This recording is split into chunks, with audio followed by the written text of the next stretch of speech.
Hey my good friends, Sam Haymart for Test Driven TV. I've been spending the week with the 2017 Volvo S90, their new full-size sedan. And this is a fully loaded one, a T6 all-wheel drive Inscription. So it's got all the bells and whistles, a lot of the systems and features that we're going to talk about. And the best part is I've really gotten a good chance to spend some time in it and see what it's really like to live with.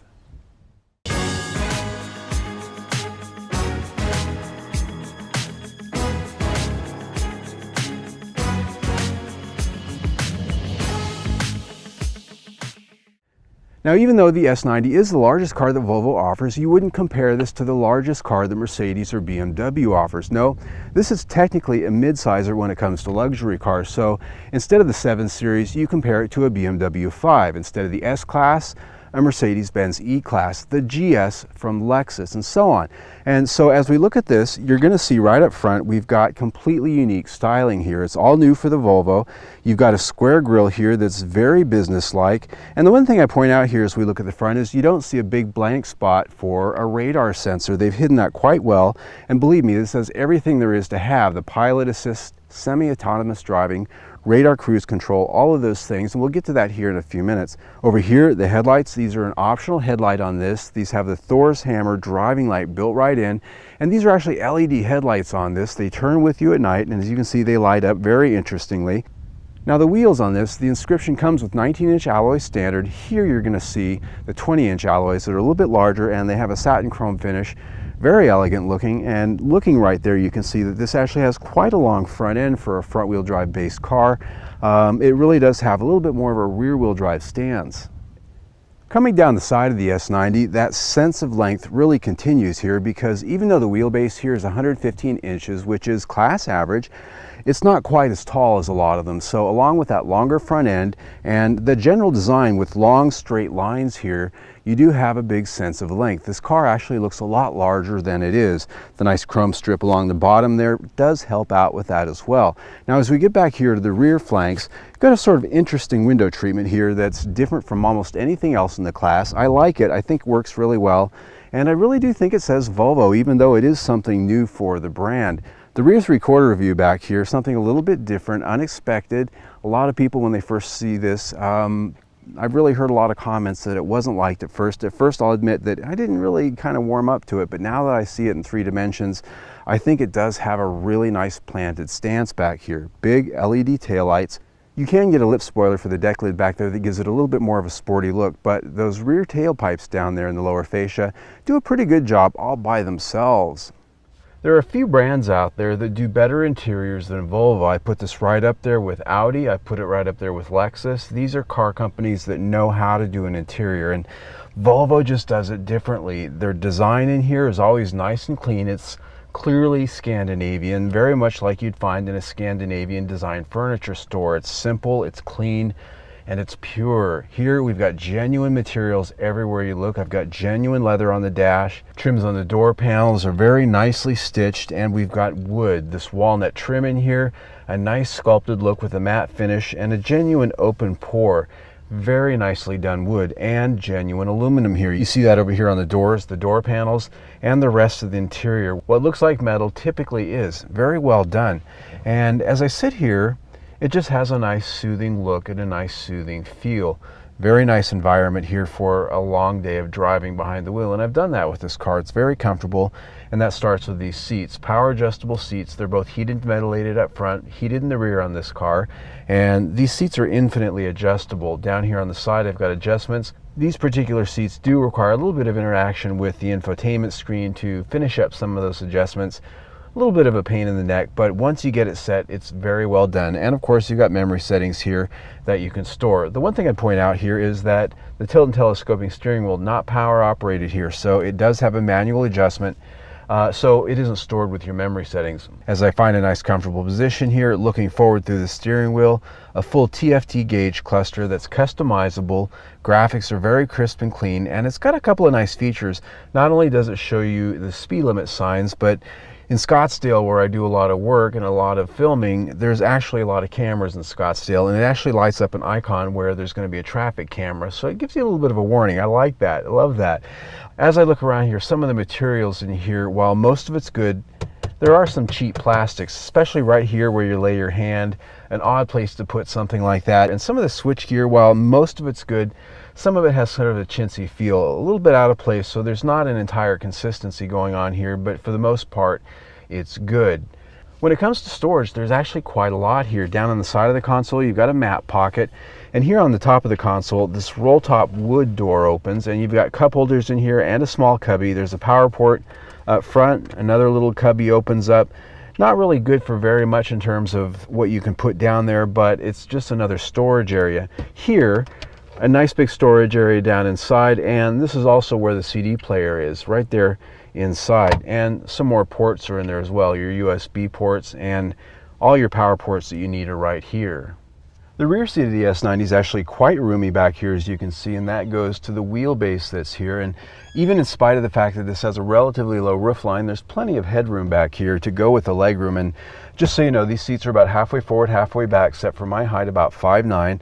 And so you can see that they could come back quite a bit further and still offer me some space. Now, we are in the Inscription, thus there's a lot of amenities back here. I've got full HVAC controls in addition to vents, so I can actually tailor my temperature back here. It's a climate control that's got several zones. Also, I've got sunshades back here, and these are heated seats. Nice touch in a car like this. There's also a fold down armrest right here, which has a little bit of a tray here. You can put a phone in or something like that. There's a storage area inside and cup holders right here in front, so it's fully featured. This rear seat here also folds down in a 60-40 split, and it folds down quite easily. There's actually buttons on the inside here that release them from the inside, so you can fold them down without having to dig into the trunk. And once you're into the trunk back there, it's actually quite sizable, as you can see. And the best part about it is underneath that deck, there's a real spare tire, something I always praise because a lot of cars are going to that fix-a-flat thing that it's not so fun if you actually cut a tire open. So for the most part, I'm very impressed with this interior. The design in here is very clean, very Scandinavian, pleasing to the eye. I love the wood, the genuine aluminum, but as I said, there are a few areas where there's cheap plastics right there where your hands find them, and they're a little bit out of place. So this interior gets 4 out of 5 stars. On the topic of infotainment, this has a very interesting system here, a little bit different than most cars. It's actually a portrait orientation touchscreen, and it's what they call their Sensus system. And the graphics on it are actually quite well done. There is a bit of a learning curve to it, but the menus are smartly laid out such that your most simple basic information is always on display right there. And you can get up there and make your map screen larger, or you can make it disappear altogether. It can be put over here on your instrument cluster, so you've got some flexibility there. Bowers & Wilkins is an optional sound system here that sounds absolutely great. It's about $2,600, and like the Mark Levinson system that you find in Lexus, I think it's well worth the money. There's a lot of adjustments here. You can really tailor the sound and the surround sound to your taste, and I found it very, very good. And it looks pretty cool too. These speaker grills with the name right there. I definitely think that's something that, oh well, it's got some friend impression power, but even if that's not your bag, it just really is appealing to look at and sounds good too. The one thing that this system could use some improvement on is its speed. The actual graphic speed, when you reach down and start touching buttons, sometimes it can take a couple of seconds to react. Other times it's fast, and that goes to the backup camera as well. When you put it in reverse, sometimes it takes 2 or 3 seconds, up to 5 seconds for that backup camera to wake up and turn on. By that time, half the time you're already backed out of your parking space, you're getting ready to put it in drive, and you never really got to see the backup camera. So there are some areas of improvement here, I think, particularly when it comes to graphic speed. It gets 4 out of 5 stars. What's under the hood of the S90 is something very unique in the segment, if not cars in general. It's a 2-liter 4-cylinder engine they call Drive-E. It's turbocharged, but it's also supercharged, 2 different forms of boost. The theory behind it being that the supercharger can provide boost right off the line because it's belt driven. The turbocharger can bring it on later in the rev range, and so working them together allows for a seamless power band. Here it's rated at 316 horsepower and 295 pound-feet of torque. Very good for a 2-liter engine, and it delivers that power to all 4 wheels here through an 8-speed automatic transmission. Fuel economy, the EPA rates it at 22 mpg city, 31 mpg highway, and 25 mpg combined.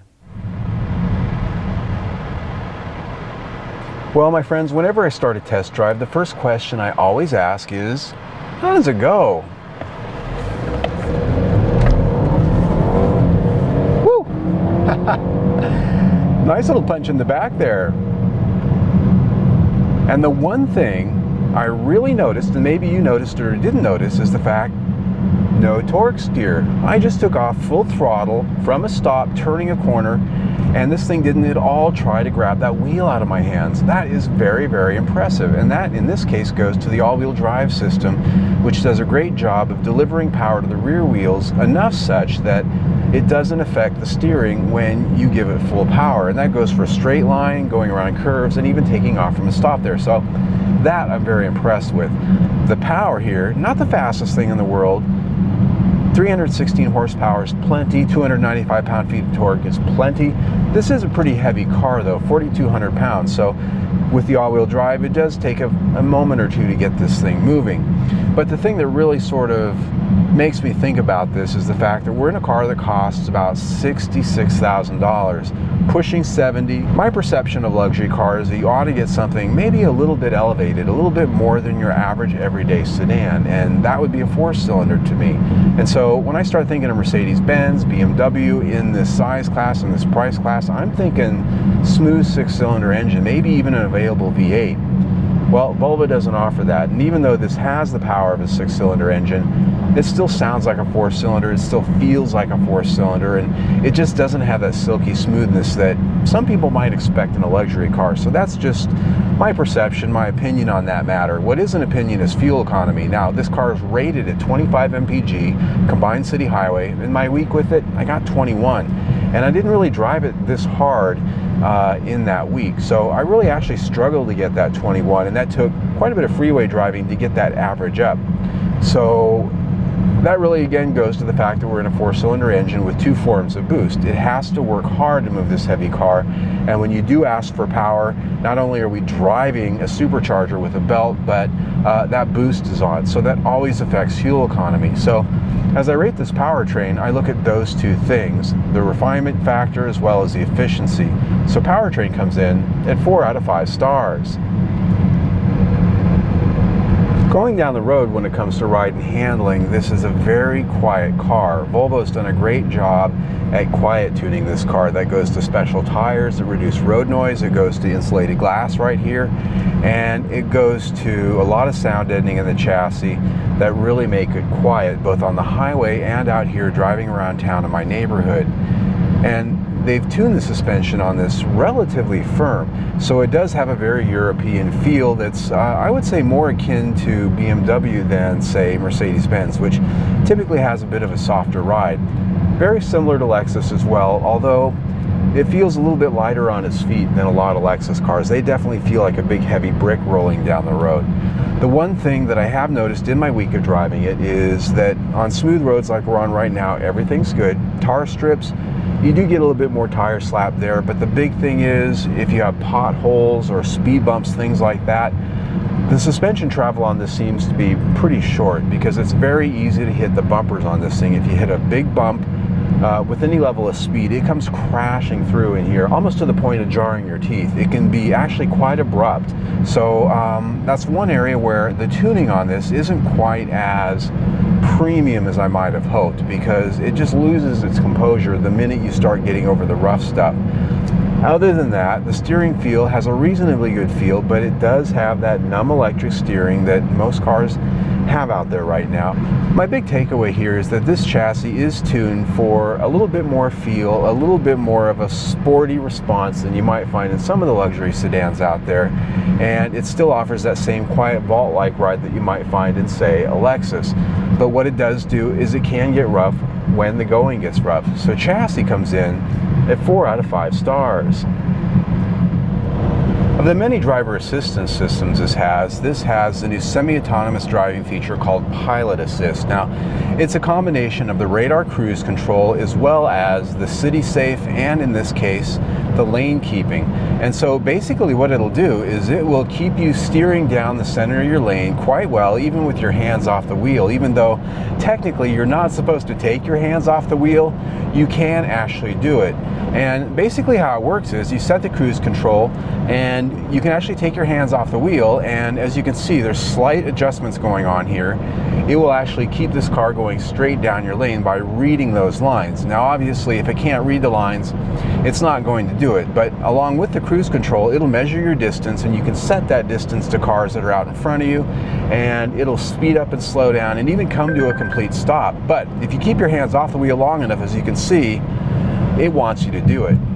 It is something that's a nice feature that if you need to blow your nose for a minute, maybe grab a drink or unwrap a bag of chips or something like that, it enables you to take your hands off the wheel, and the car will sort of mind the lane for a brief moment, but definitely not for things like playing with your phone, reading text, or posting on Facebook, things like that, because you never really want to take your eyes off the road, because it can't account for everything.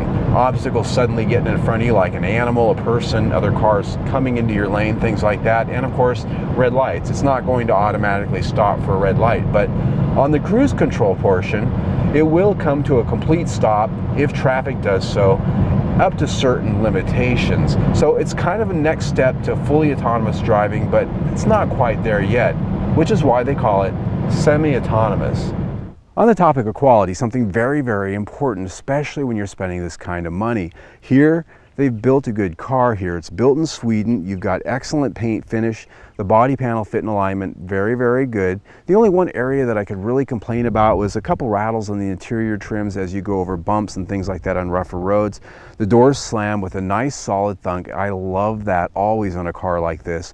So quality comes in at 5 out of 5 stars.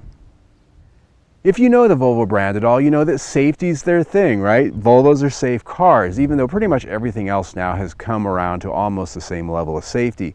The IIHS rates this as a top safety pick because it gets good in all their crash tests, has a superior level of crash avoidance systems, and we talked about some of those here on our drive. The one thing it doesn't do well is headlight performance, and that is now required for a top safety pick plus rating. That's why that plus isn't there. These headlights are only marginal in their performance, even though they look quite good. The good news is, when it comes to crash performance, how it's going to protect you, top of class. All right, my friends, wrapping it up for the Volvo S90. I think they've done a really good job here engineering a car that not only works well, it looks good, it's comfortable to live in every day, but it offers something different. And that's the thing about the luxury segment right now, is every single brand that's out there, Mercedes, BMW, Infiniti, Genesis, Lexus, they all offer something a little bit different than the other. Nobody's trying to be what the other is, and Volvo definitely marches to their own drummer. And as we look at the price here, $66,000 and some change, near fully loaded here on the Inscription. We're right in the ballpark with many of those. And of course, you can spend more on the Germans, and you might be able to get a little bit more of a bargain in terms of what you get for the money, features, if you go with, say, the Genesis. But as I look at this, really the only thing missing here that you're not going to get is a 6-cylinder engine. Everyone else really offers a 6 at this price, and so that does offer a little bit more refinement, as we talked about. So value here, I put it 4 out of 5 stars. When you put that in with everything we've already talked about, we're 4 stars for the review. I'm Sam Haymart for Test Driven TV. I hope you enjoyed the ride. Well, my friends, if you enjoyed the test drive you just saw, I invite you to subscribe to my YouTube channel. You can do that by clicking on the big round logo right there, or see my latest test drive. You can see that by clicking on the big square. Either way, stay tuned.